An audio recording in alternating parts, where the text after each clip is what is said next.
राधे राधे सभी को। हम आ गए थे अपनी दुकान पर और हमने ली थी दुकान खोल।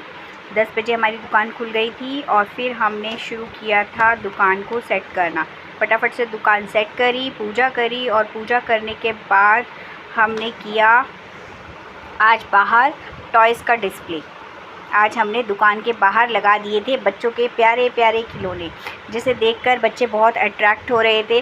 बच्चे तो क्या, बड़े भी अट्रैक्ट हो रहे थे और आकर प्राइस पूछ रहे थे कि दीदी ये कितने का है, दीदी ये कितने का है। और उसमें से कुछ खिलौने हमारे बिक भी गए। और शाम को आई हमारे कस्टमर जिनको हमारा ये जोकर बहुत पसंद आ गया और उन्होंने 2 जोकर पैक कराए।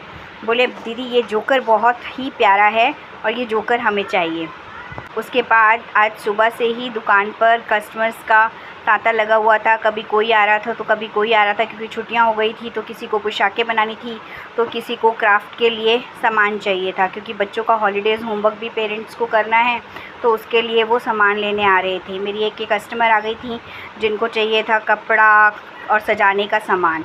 इन्हें बनानी थी 22 नंबर के लड्डू गोपाल जी की पोशाकें और ये शॉप का नाम सुनकर आए थे।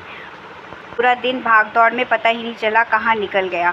बस फिर मैं समेटने लगी थी शॉप को, तभी मेरी एक और लॉयल कस्टमर आ गई थी जो सारा सामान मुझसे ही ख़रीदती हैं, चाहे उन्हें कुछ भी चाहिए। मन बढ़ाने का समय हो गया था तभी आ गई एक और कस्टमर। उसको अर्जेंटली चाहिए था एक पूजा आसन।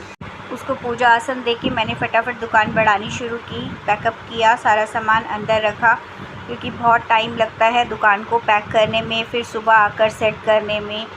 देखने में सब कुछ आसान होता है पर उतना आसान होता नहीं है। और फिर प्रभु को आज के दिन का शुक्रिया कर हम घर वापस आए। चलिए मिलते हैं कल के व्लॉग में, तब तक के लिए सभी को राधे राधे, जय श्री श्याम।